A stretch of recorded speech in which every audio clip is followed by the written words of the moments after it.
Ashish, is that how you pronounce your name? Yes. It's great to have you on. Really appreciate you taking the time to have a conversation with me. Would you mind telling us a little bit about yourself before we get started? I write about,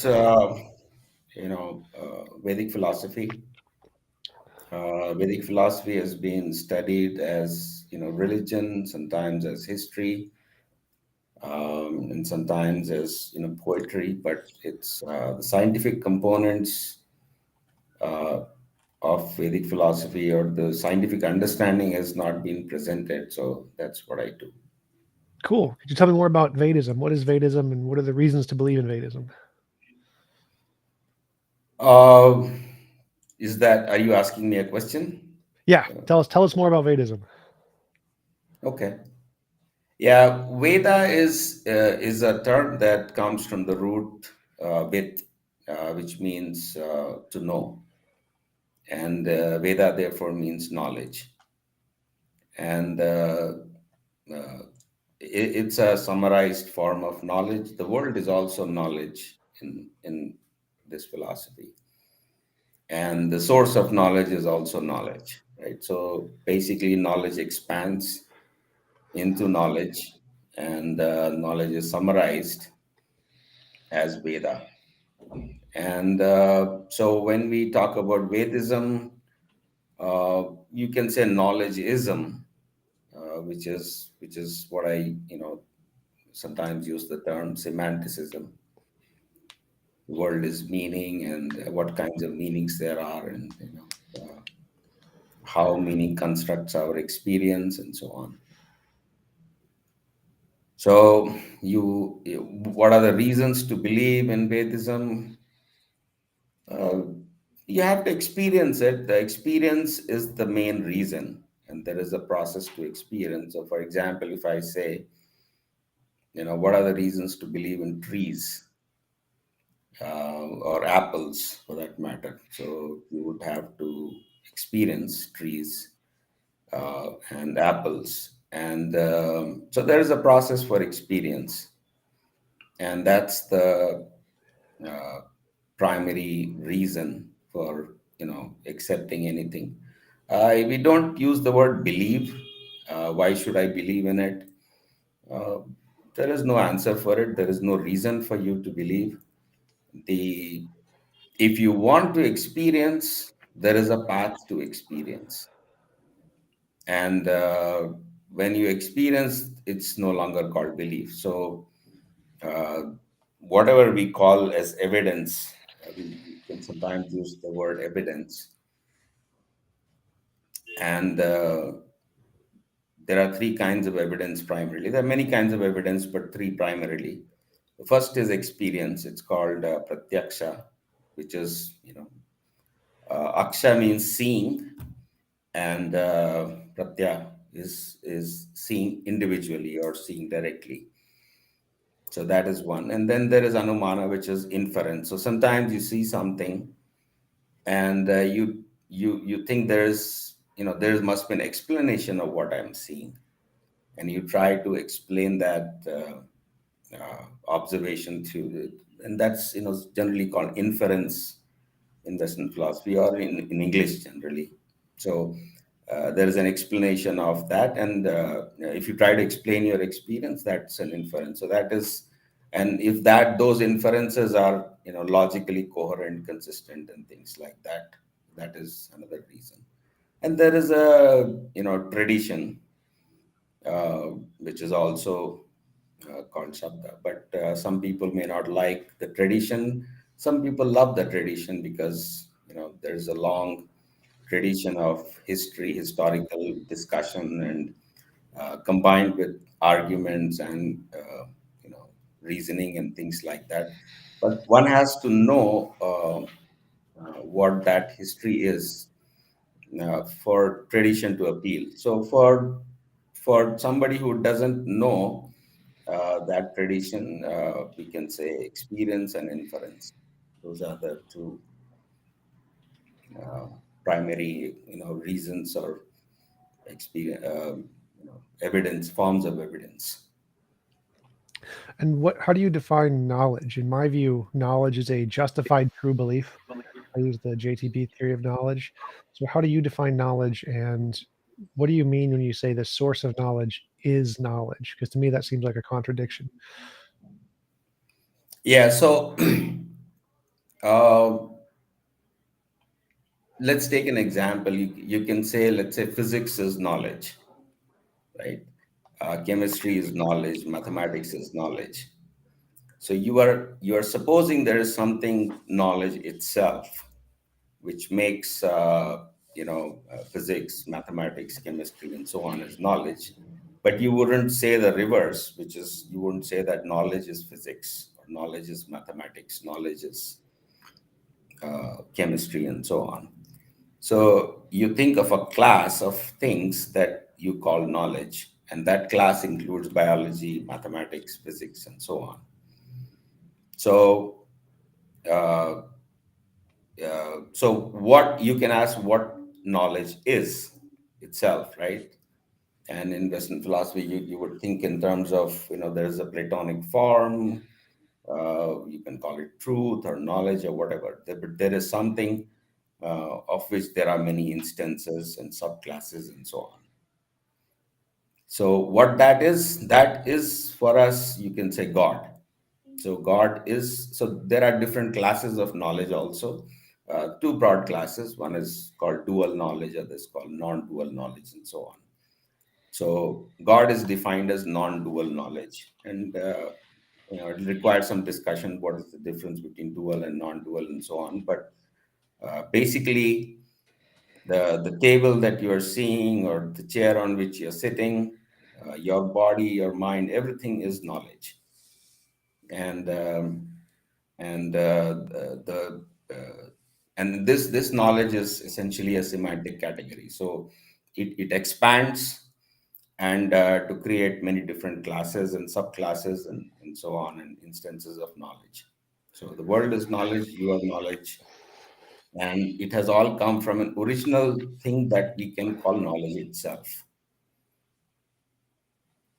So I would say knowledge is a belief that corresponds to a fact of reality. So there's a bunch of facts. The moon is 255,000 miles away. And if I have a belief that the moon is 255,000 miles away, and that belief is justified by some kind of evidence, and it's true, then I would classify that as knowledge. But I wouldn't say my body is knowledge. I would say that I believe I have a body would be knowledge, but I don't think my body itself would be a knowledge thing. I think that objects don't or can't be knowledge. Um, so how do you like, do you think knowledge is just any existing thing, like reality itself is knowledge? Yeah, because, okay, so a very fundamental question is, for example, you said you, in trying to define knowledge, you use two other terms, evidence and belief, right? And fact. So there is a fact which constitutes evidence, which then leads to my belief. Am I correct in Mhm. characterizing you? Yep. Right. So you would have trouble defining what a fact is, what evidence is, and what belief is without, because in trying to define what a fact is, you would have to in turn invoke some knowledge. How do you know there is a fact? So your awareness or your knowing of the fact itself, suppose there is a process of knowing, and you have to know that process of knowing in order to know the fact. So knowledge Hmm. has to be defined in a more fundamental sense than a fact. Similarly, if you talk about a belief, there is a point at which you come to know a fact, and then you know that you have a belief. So knowing that belief becomes even more fundamental than the belief itself. I'm not. I think I understand your argument is that um, you have to have knowledge in order to define the terms fact, justified, and belief, which I agree to that. But I don't think that because you need to know the the structures of logic and the definitions of terms, that because of that use those terms to define knowledge. So, like, I can define uh, a, a mammal as a organism that doesn't lay eggs, that has fur and has a, digestive tract and a vertebrae. And obviously, to know all of those words, I need to know English, but nothing about English is intrinsic to the definition of mammal. It just happens to be the case that that's the language we use to describe mammals. And the fact of what makes something a mammal is independent of the language we use. And so the language we use to describe knowledge, justified true belief, is made up. But the things they describe, so facts of reality, that isn't determined by our definitions. That isn't determined by knowledge. That is just something that's there regardless of any knowledge. So I think that if all human minds disappeared, there would be no more knowledge, there'd be no more beliefs, but reality would still be there. There'd still be true facts about the universe. But Yeah, that's okay. So if you had to define any language, right, you can come up, forget about English, any formal language or any language that uses concepts. What you will have to begin with the most fundamental concept as knowledge. And you know, if you want to define a mammal, for example, it doesn't matter. The mammal is a word. You know what we understand what you mean by a mammal. But to experience what a mammal is, or to know what a mammal is, you would have to have, let's say, a sense of sight. Okay, that's a category of knowing. Similarly, you will have to have a mental faculty to conceptualize or generalize and put lots of different things into a category which you want to call mammal. Calling is one of the methods of knowing, but there's a conceptual knowing, which is also a category of knowing. Okay. Similarly, if you say, I know I exist or I think I exist, you are already assuming that you can know that I'm thinking and I know that I exist, right? There is a sense in which, so everything is a subcategory of knowing. If you were to try and construct a formal language or uh, any system of reasoning in which you had a high fundamental concepts, derived concepts, further derived concepts, and so on, you will have to have knowledge as the most fundamental concept. I don't think I would agree, because I'd say that I could believe I don't exist. I could have the belief that I don't exist at all, but I'd be wrong. I would be incorrect. And so, in that case, I have a belief, but I don't have knowledge. So knowledge wouldn't be the most fundamental thing. There'd have to be something more fundamental than belief, because I can have something else first. I can have a belief. I can have a wrong belief. And since I can have a wrong belief without having knowledge, then it seems like knowledge isn't the most fundamental thing. And that I Yeah, think, yeah, we might be using a very English nuanced sense of knowing, where there's a difference between knowing and belief, and so on. The term that we use is jnana. Jnana is there is no way to translate many of these words into English. But uh, if I were to construct any system of reasoning, logic, conceptual framework, what would be the most fun? What would be axiomatic? For A example, equals yeah. A, law of identity. Pardon me. The law of identity, A equals a thing is itself. A does not equal not a thing is not itself. The law of identity, law of excluded middle, and law of non-contradiction, laws of logic would be fundamental, axiomatic. Yeah, I can, if you spend some time, I can show you why we reject all those concepts. We don't, and do you want to go into that discussion of why logic is problematic? Sure. Okay. So, if you want to just talk about law of identity, okay, where you say A is A, okay, and so if you say, Ashish is a cruel man, or Ashish is a man, or whatever, right? Or he is cruel, and then A is A means Ashish also always has to be cruel. He cannot be kind. or Ashish is, uh, a father, then he cannot be a friend. He cannot be. So basically, A is A eliminates contextualization of anything. You have to be one thing and you have to be only that thing. You cannot be sometimes a father, sometimes a son, sometimes a husband, sometimes an employee, and so on. There's one thing cannot be different things. Well, I agree. And One one thing thing, cannot be multiple things.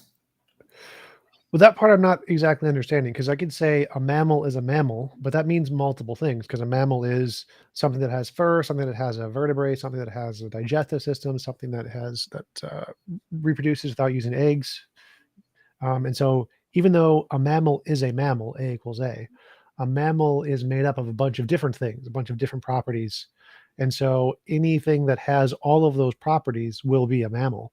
But it doesn't mean that it has to be specifically only one property. It can be a collection of properties.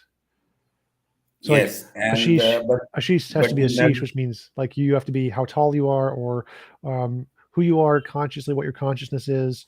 All of the facts about what make you you are going to be true, and even if those are a bunch of different facts.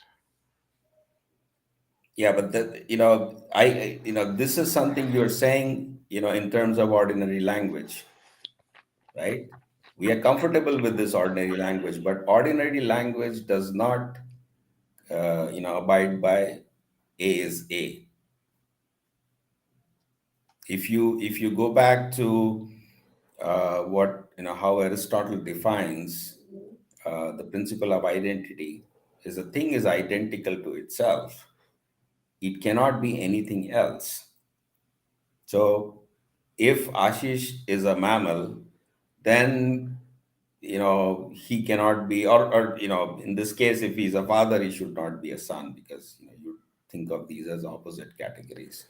Or basically, A is A means you have, if you have A equals B, then A, if A equals C, then B must equal C, Yeah, that's the law of right? transitivity.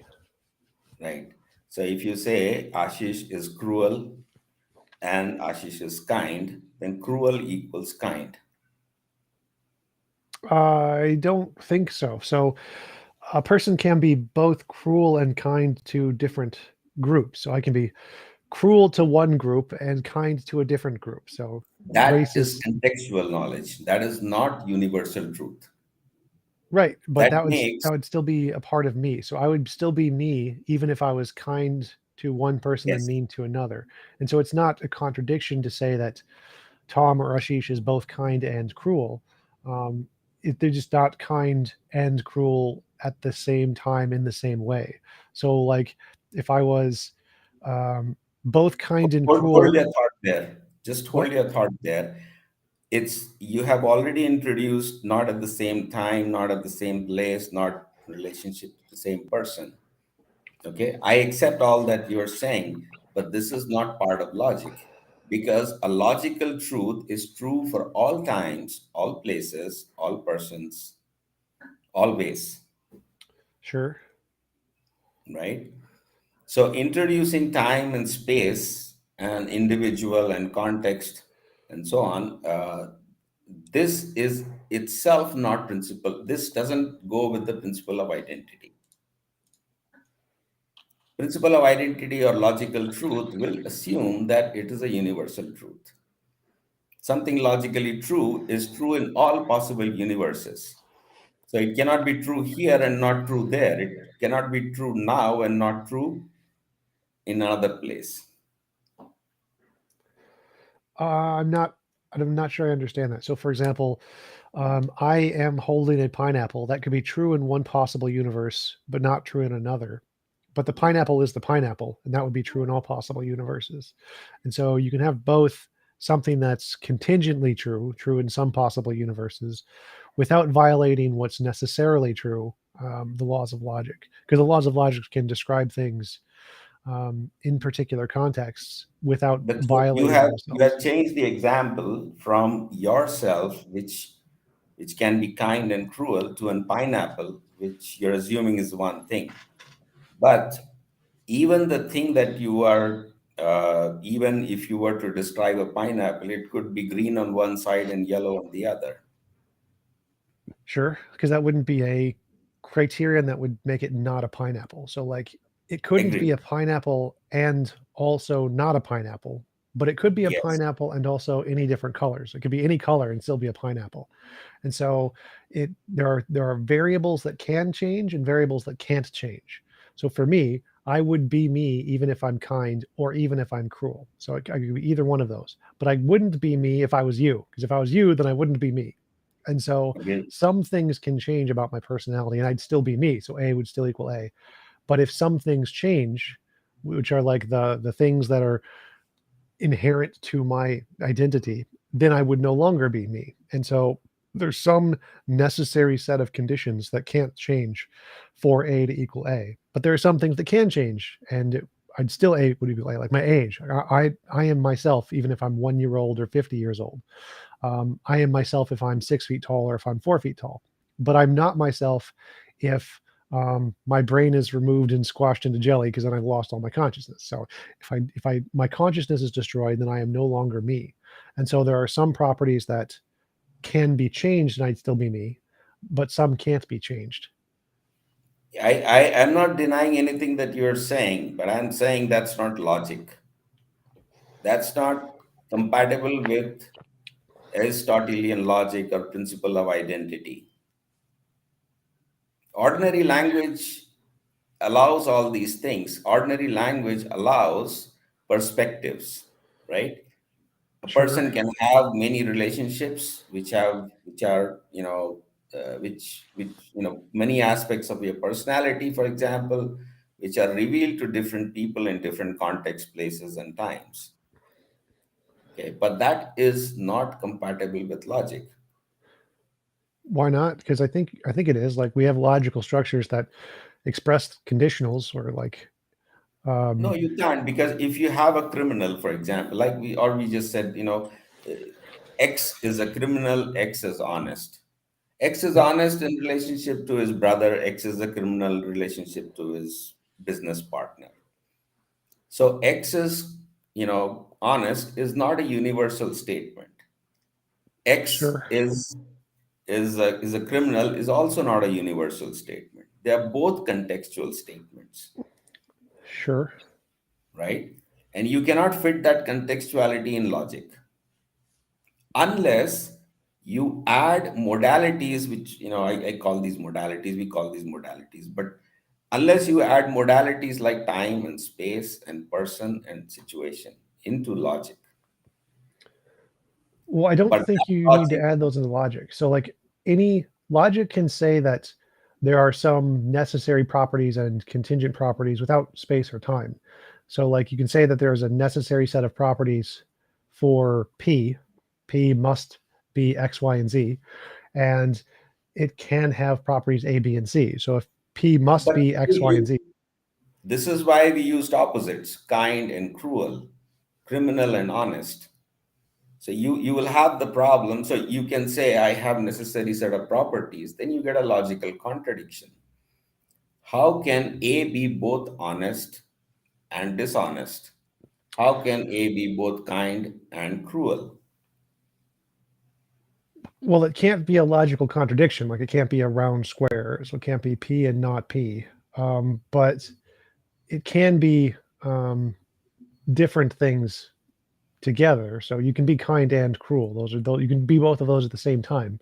So like there's a thing where you I forget what it's called, where there's a underhanded comment where you say something that is kind of nice but also mean at the same time. So you can be both kind and cruel. That's not a contradiction. A contradiction would be That's that's kind different, and not kind. Kind and not right? kind would be Yeah, I'm not talking about mixing those kind of qualities in some specific situations. I'm talking about, so everything has many aspects and perspectives. Those perspectives are not always seen, they're not always visible. Okay. And therefore, that knowledge about something that you see only in a certain perspective is a contextual knowledge. It cannot be universalized, even though it exists potentially, but it is not visible or observed, right? My kindness may not always be visible. My cruelty may not always be visible, but the potential for cruelty and kindness is there in me, Sure. right? So Yeah. you can say I'm both kind and cruel, but somebody may say, look, when I observed it or when I observed him, he was only cruel. He was not kind.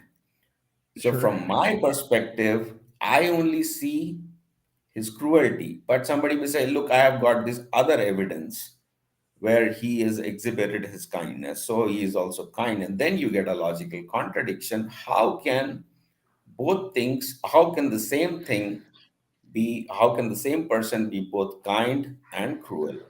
And the way you will reconcile that is to say that the person is neither kind nor cruel, but there is a potential for both. Well, I would say he's not entirely kind or not entirely cruel. He's partially kind and partially Agree. cruel. You can say that too. You can say that too. So if I said Ashish is Ashish and Ashish is kind and Ashish is cruel, that wouldn't be a contradiction. Just like if I said a ball is partially red and a ball is partially green, wouldn't be a contradiction. Or if I said a ball is red and a ball is green, it would be a contradiction if I said a ball is entirely red and a ball is entirely green. So if Agree. I said, go Yeah, ahead. which is fine. Which is fine. But the point I'm trying to make is that if let's say one face or half the ball was red and the other half was green, and you saw the green part, and another person saw the red part, they will disagree and they will be correct, and yet they will be incorrect in universalizing their idea. Yes. So they'd be wrong. So they'd be wrong to say that the ball is entirely red because it's only half Yes. red. But if I said A equals A, that would only apply to the full nature of the ball. So the ball being the ball would entail all of its properties, regardless of what I think. So if I think the ball's red, I'd just be wrong. It wouldn't be knowledge. Or if he thinks the ball's green, he would just be wrong. Now, if I thought the ball was half red and half green, then I would be correct. That would be true. And that part is the part that's the universalizable part. The A equals A is whatever the fundamental nature of the ball is itself, no matter how many properties there are, regardless of what I think about it. So even if I think the ball is fully red, I would just be incorrect. That would not be true. You cannot formalize this any, because the assumption in logic is all the principles of logic. If you prove something logically, right, you can say bachelors are unmarried men. That's Yeah. true in all, possible. That is the meaning of logical truth. It's true at all places, at all times, for all people, in all situations. But when what the kind of the problem with logic that I'm talking about is contextuality. A ball has two faces. You may have only seen one face. So it comes down to the evidence, right? So you may say, okay, show me the evidence, but I may not be able to turn the ball to show you the other side, right? Or if you have only seen one side of the ball or one aspect of a person, you don't know the person fully, but you say, hey, I saw it and I saw this, right? I saw cruelty, therefore the person is cruel. I saw the ball is green, therefore the person. And your observation is not incorrect, but your conclusion is still incorrect because you have not seen the opposite side. I still don't understand how that violates logic because logic can describe that pretty well. It's conditionals. Conditionals describe that. So under condition X, P equals P. Under condition Y, P equals not P. So you can describe that with logic. I don't see why that would be an issue. But that But is not principle of identity. Okay, you can formulate a different system of reasoning in which you can say X can be A, B, and C, right? You are attributing multiple properties to that. But even then, okay, when you say X is A, B, and C, it is X is, if you make an observation, X is simultaneously A, B, and C. because that's how you will reason in logic. Okay, you would say, if you say x is a, b, and c, then x is a and simultaneously it is b and simultaneously it is c. Well, And all things that you make about x would be completely applicable to x. Think about it, I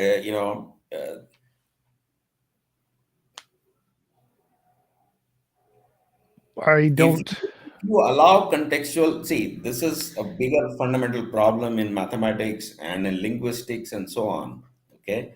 And the problem goes back to logic, because any logical proof is a universal truth. If you have proven something logically or mathematically, you have proven a universal truth. But what if truth is not universal? What if it has many faces, which you see sometimes and don't see sometimes, which you can prove sometimes and not prove other times? And the only way you can resolve that is you bring in time, place, person, context into logic. But that is not contextual, that is not Aristotelian logic, or that is not universal truth. It is contextual truth. I still don't understand how that violates logic, because logic, from my perspective, explains that very well. But tell me more specifically how this would apply to Vedism. What is it that? What are the things that Vedism describes as part of the universe, the fundamental nature of the universe? Everything, everything has many aspects. And you know uh, and when you perceive something, like I'm looking at you, I'm seeing one aspect of you, but your other friends or your relatives or other people will see different aspects of you.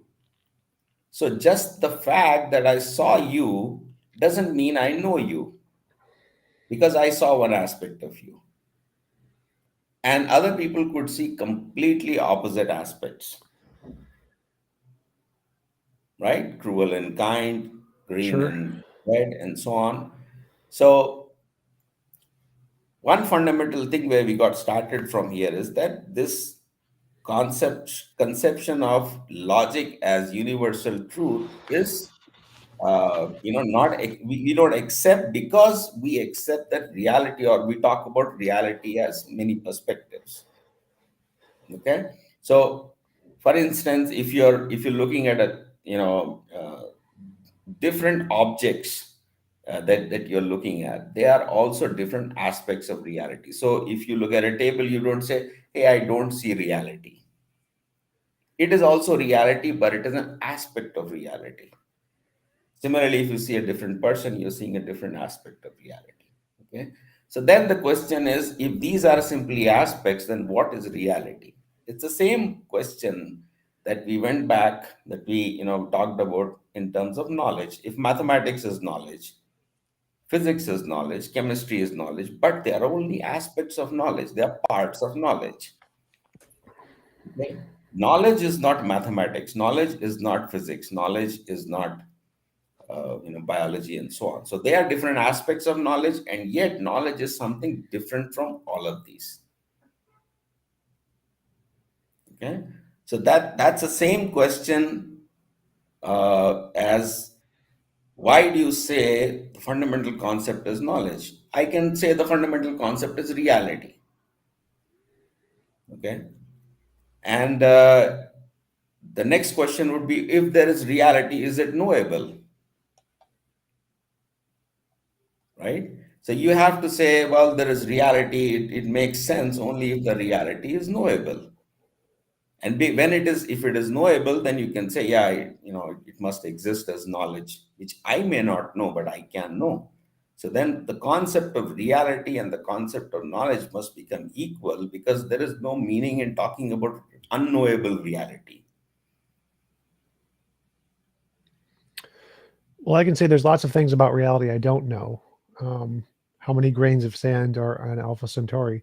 I don't know. I don't know that. That's unknowable.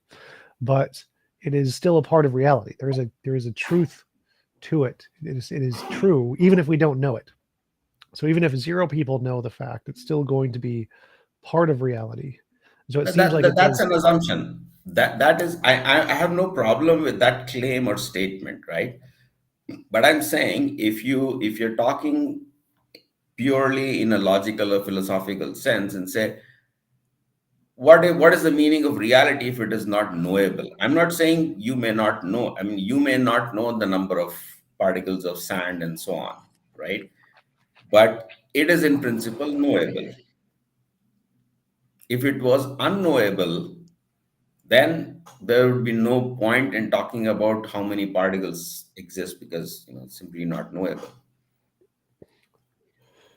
sure, but something could be unknowable. So it's like our brains would be unable, our consciousness is too small to understand it, but it could still be true. Like, say, um, the the size of the universe or something. Like if we're trying to imagine all of the stars at once, we wouldn't be able to do it. There's too many. Our brains couldn't handle that information, but it's still going to be true. So even if there's something that we can't know because it's too big or too profound for our consciousness, it could still be true. And so even if there is things that are not knowable, like the level of the fluctuations on us, all of the fluctuations of flames on a star at once, it's still true, even though it's unknowable. If you make that claim, I can just flip it in a second. I can say, your consciousness is too small to know God, and but God is still true. Sure, I would agree that is possible. Okay. So philosophically, you know, uh, making that claim amounts to what people call metaphysics in Western philosophy, right? Physics is what you can perceive. Metaphysics is what is beyond perception, what you cannot perceive, right? And metaphysics is a derogatory word, for most people. It is also used as a derogatory word. So to say that reality is in principle maybe in principle unknowable is basically the same argument is to say that God is too big for us to be known or God is too complex to be known by us. Well, I'd And say that I'm that's not I'm not in principle denying. So I'm not. So my basic point is if there is some reality, we assume, okay, let's call it an assumption for the time being that it is knowable. Otherwise, there is no point in talking about reality, something that's completely unknowable, right? So if you, for instance, somebody said, well, nature is working according to, some laws, but we can never know those laws. Okay. There's no point in making such a statement because it's equivalent to saying that maybe there are no laws. I don't think so. I think those would be two different things. So saying that there are laws but we can never know them is different than saying there are no laws. Um, so, for example, I can say there are things I don't know, but saying that there are no things is a knowledge claim. It's saying that if there are no laws, I can know there are no laws. But that's different from saying there could be laws I don't know. So, like, there's the political quote from some politician: known knowns, known unknowns, and unknown unknowns.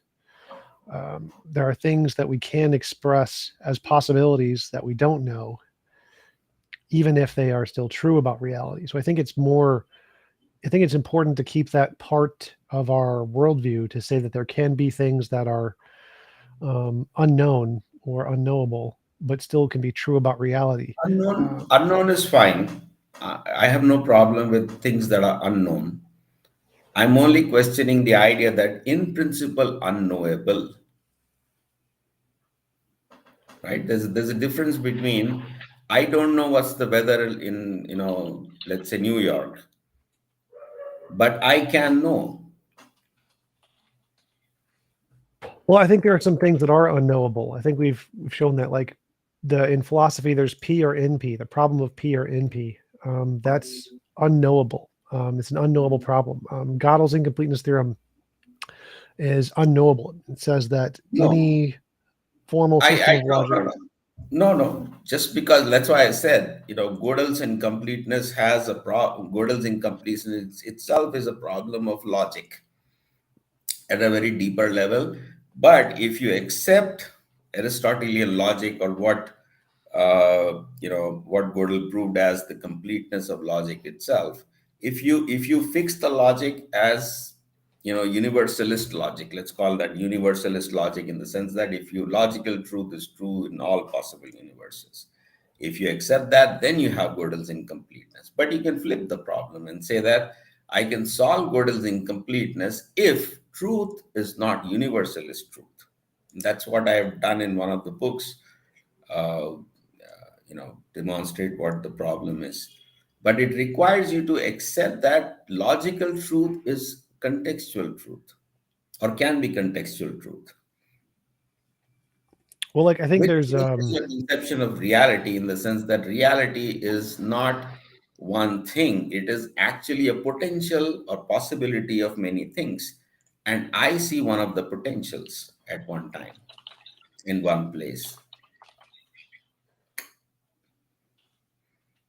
well, so there's the thing in physics where you can't know a particle's momentum and energy at the same time, or something like that. I forget what it's called. Direction. Uncertainty. Yeah, Yeah, uncertainty. uncertainty principle. So it's unknowable. You can't know both of those things at the same time. But it's still true that reality has these things. Yeah, I can. So you are picking many examples, and I will, if you like, I can go into one of those examples and say why that problem exists and why it is not in principle unknowable. But if you use a certain methodology of knowing, i.e., in this case, binary logic and universalist conception of truth, then it is definitely unknowable. Or according to Bell's inequality, which said, in quantum mechanics, essentially, if you try to fix that problem without changing your logical and conceptual way of thinking, you will end up in a contradiction, which is essentially a logic problem, right? I think it's more of an epistemology problem, which isn't a logic problem. So No. See, Gödel's incompleteness simply says every system of arithmetic is either inconsistent or incomplete. Okay? yeah. Either inconsistent or incomplete. And we say, oh, we don't like inconsistency. Therefore, we call it incompleteness theorem. But we could say that, hey, let's change this, incompleteness back to inconsistency. And why is it inconsistent? It is because logic is incapable of dealing with contextuality. So the Gödel's claim, which is called incompleteness theorem, can also be transformed into an inconsistency theorem. I don't think so. I think it's either or. So like the reason it would be incomplete is because there's going to be unresolvable statements like the Russell's That's paradox. fine. That's But fine. but that's different from But being inconsistent. Those are two separate. Those are different things. They're not the same thing. they're not the same thing. I'm not saying they are the same thing. I'm saying it's an either or statement. It's mathematics is either incomplete or inconsistent. We choose we choose consistency, and therefore we get incompleteness. But we could choose the reverse, and then it would that is another deeper topic. If you I don't know which which topic we are discussing now, because the title is reasons to believe in Vedism, and I said Veda is knowledge, reality is knowledge. Okay, and I basically stated that the most fundamental concept is knowing, and that concept is identical to reality. And then we talked about many aspects of reality, right? So, what is knowledge itself? It's something that transcends different, parts of knowledge, or different things that we call knowledge. Similarly, what is reality? It transcends the different things that we see, but they're aspects of reality.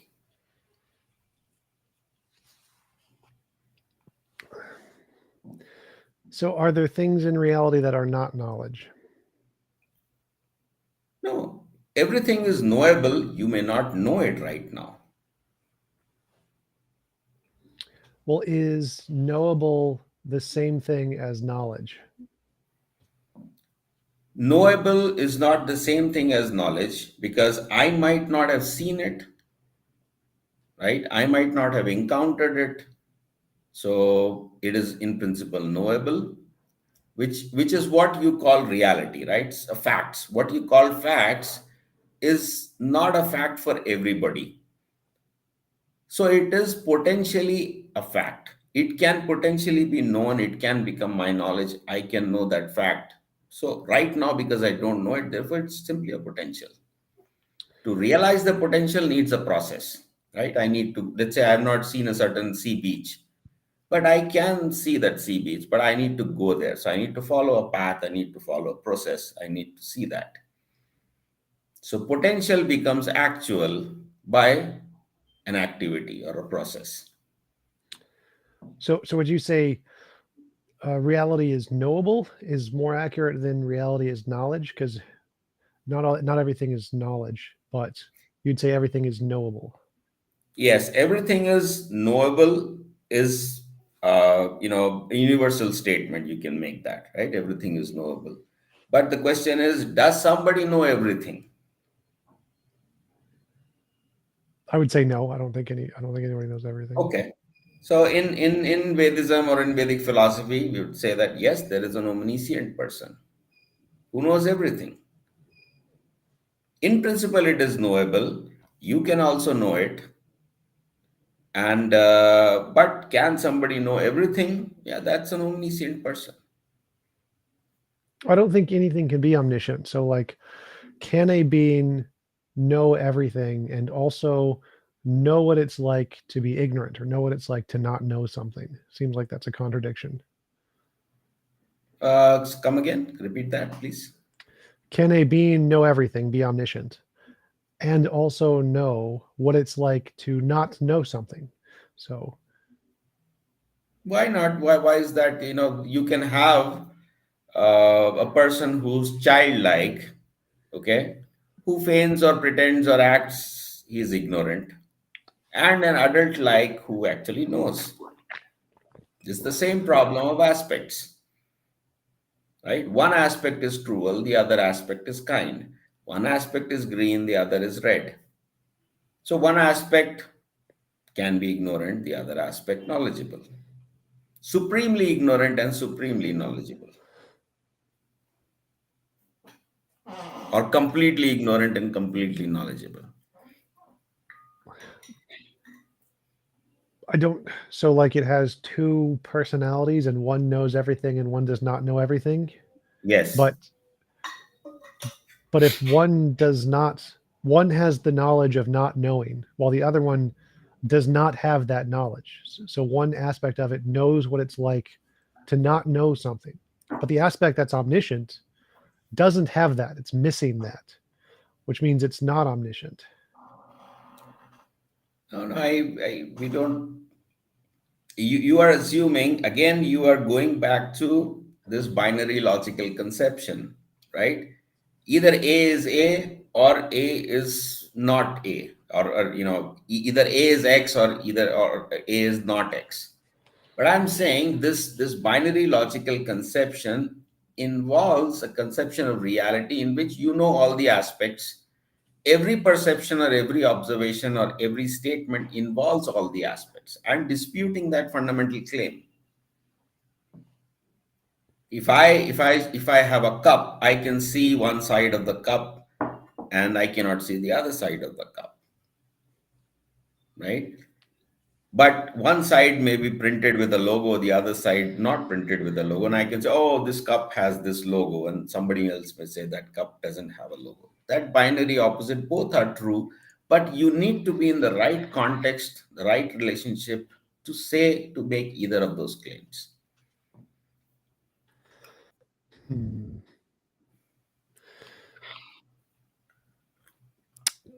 Why? Because it seems like the position you're taking is a lot harder to understand or to use in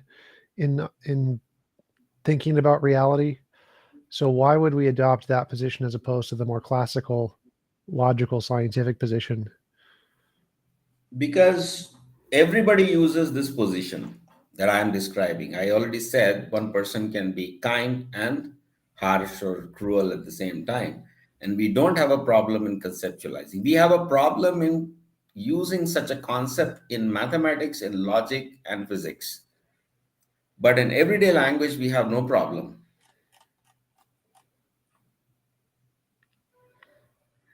right? Gotcha. There is no contradiction in saying that so and so is a president of a country and so is a father, and and so on. You can apply numerous adjectives, but you may not see all the adjectives at the same time. Gotcha. We have a few questions from the audience, if you don't mind. Sure. Winston's mom asks, "Is Ashish talking about Dr. Jekyll and Mr. Hyde, our hidden shadow self?" I am sorry, I don't know what is Dr. Jekyll and Mr. Hyde. I think You he's have talking to. about the dual aspects. You mentioned like the dual aspects of God, the one who knows everything and the one who's ignorant. Yeah, this is a very general principle. I'll give you a very very relevant and pertinent example. If you have a plate of food in front of you, okay, we think that we see the food, we taste the food, we smell the food, and touch the food at the same time. But that's not true. Our consciousness goes from taste to touch to smell to sound to sight in some order. Okay, that order is not fixed. Some people will dwell more on the smell, some will dwell more on the sight, some will, shift from different. So, taste, touch, smell, sound, sight, for example, just simple perception is itself multiple aspects. So, you say, I smell the food, I see the food, I taste the food. But food is not smell, food is not taste, food is not, what you see.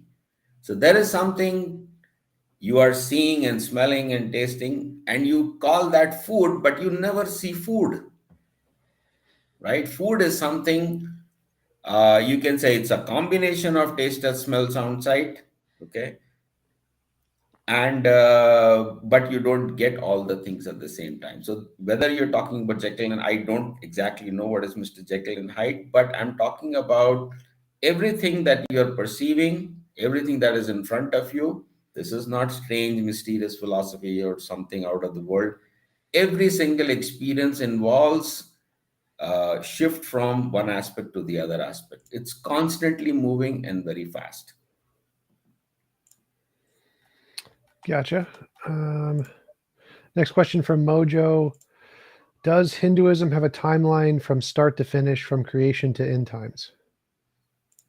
Yes, there is a timeline. It's 315 trillion years. Gotcha. Um, how Theological introspection asks, how could a being have knowledge of something it hasn't experienced yet? How could a being have knowledge of something it hasn't experienced yet? Well, like I said, there are, three types of evidences we offer, right? Or three types. So one is direct experience, but you are ruling that out. You're saying, what if I haven't experienced it? Uh, the next approach could be you can infer it, right? For example, you can say, well, if the weather is very hot right now, it must be the sun is, shining. And if it is weather is cool, maybe there's wind blowing or the sun is not out. But those inferences, there are many, ways to explain an observation, right? So you cannot be sure that your inference is correct, and therefore you have to broaden your um, perception. The third way is to rely on a tradition. Okay, the tradition says these are the things. People call it faith and so on. But faith is something that can never be verified. On the other hand, you can take a tradition and say, well, it says these, it makes these claims, and I can, let's say it makes 50 claims. I can verify two claims, so I can trust it because not 100%, but let's say 2%, because I can verify only.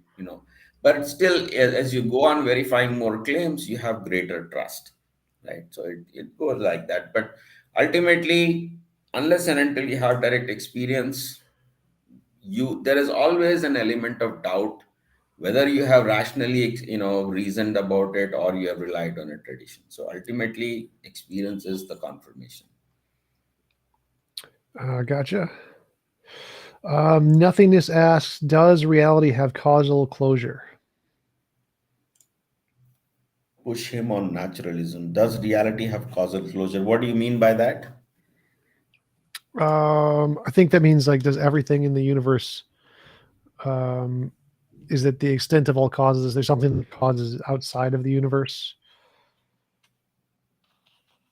It's a causal closure Um, principle in philosophy. yeah.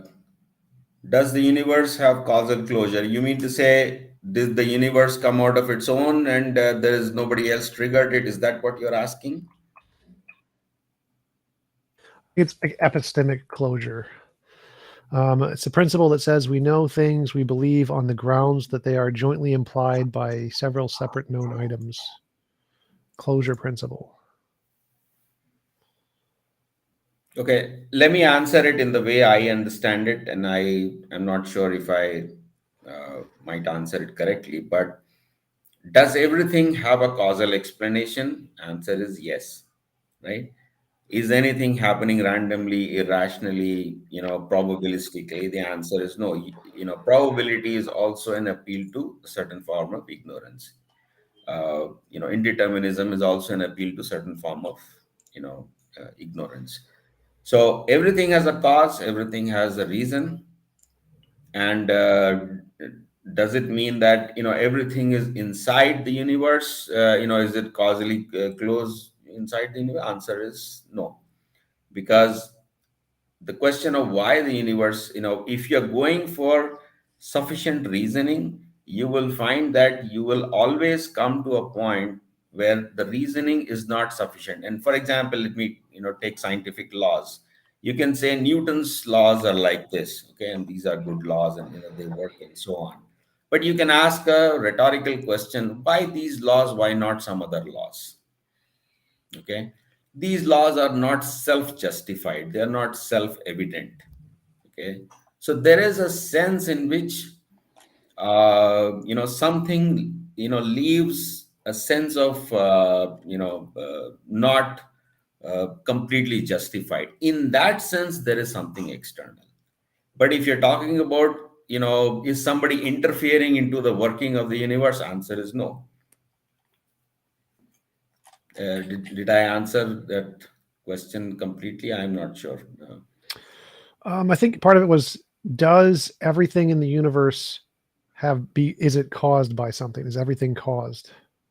Yes, everything is caused, everything is lawful, everything is rational. But there are principles of reasoning. For example, let's say you can take Occam's razor, right? You can say that the laws have to be the simplest. Okay, and somebody can say, what is the justification for simplicity? At that point, you will say, well, simplicity is self-evident. Okay, but you can't do that with natural laws or laws of physics or anything. Why these axioms, why these laws, why not some other laws? At that point you say, I can't justify it, but I know it is a fact. But there is a justification outside the universe.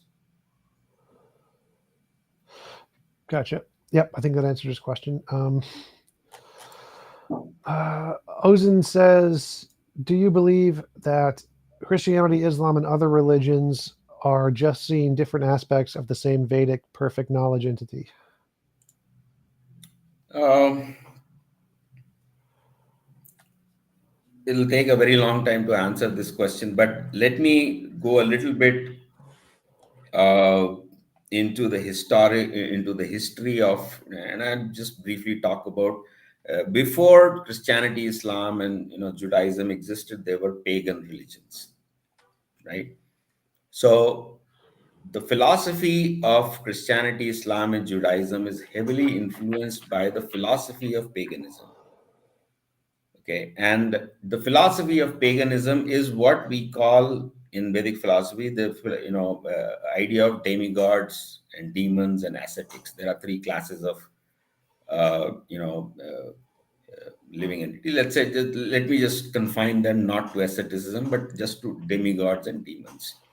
Demigod and demons are again English words, but there is no other word to use. But therefore, I'll use the word. So pagan religions were essentially doing worships of many demigods and many demons. And the monotheistic religions kept the philosophy in the sense that what is the ideology of a religion that worships, demigods or demons, and merged all the demigods and demons into one god and one Satan. Okay. So, from a Vedic philosophy perspective, they are not their monotheistic God or the conception of God in terms of the person who rewards and punishes and sends people to heaven and hell, and there is an end of the universe at which people are judged and things. All these concepts, they are not.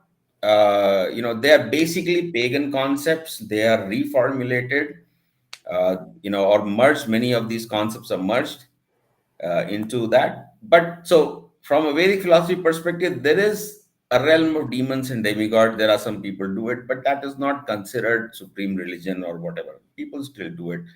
Uh, and so, are these aspects? Yes, you can say in a way they are present. If you for example study the different system of demigods, there is a very close similarity between Egyptian mythology, Babylonian mythology, Roman, Greek mythology, and whatever the Indian system of demigods is. So, in that sense, there are these things existed as pagan religions. They were unified or somehow simplified into monotheism, but the philosophy, essentially remained unchanged. In that sense, there are aspects, but uh, I have a book on this called Cosmic Theogony, because there's a book on theogony written by a Greek ancient Greek author, and he tried to describe all these so-called divine entities and gods and things like that. And there's an extensive discussion about all these systems of gods that have existed across cultures. What are the similarities? What are the differences? And and how they are grouped in Vedic philosophy into three groups, right? uh, and that's it. So somebody has to read that, and it'll be interesting if you're interested in that topic. Cool. We have been going for about an hour. It was really great to have you on. Appreciate the conversation. Do you have any links or references where people can find out more about your work? I have a website. It's called shabda.co, shabda.co. So there are a lot of links. If you there's a link on books, so you can go. It's so behind this shabda.co, there are 5 or 6 different sites. So it's shabda.co is a front end. There is a blog site. There is a forums. A lot of people come and discuss questions. There is a site for books. There is a site for videos and presentations and so on. So there's a lot of material if you're interested. Gotcha. And we did have one last question come in while we were checking. What is the most important bit of evidence that leads to your confidence in Vedism? What falsifiable test can you do to recheck that evidence? Uh, Greatest confidence comes from practice and experience. And when you start, you might have a lot of doubts. We can give you some philosophy and things like that. You can question that, but that's why philosophy is not central to it, because people might say, well, you have this view and that view, and things like that. So ultimately, it's experience, and that experience is very clearly described in terms of a path. Like if I tell you you're going from point A to point B, it's not just that you keep on going and you get to point B. It's there are milestones, right? For example, if you go on this road, you will see this, this building on your right and that river on your left and that forest on in front of you, and the weather will change and so on. So the same thing. There are, there is a process. There are steps in the process, and if you and you would, if you practice it, you would see changes and new experiences within you.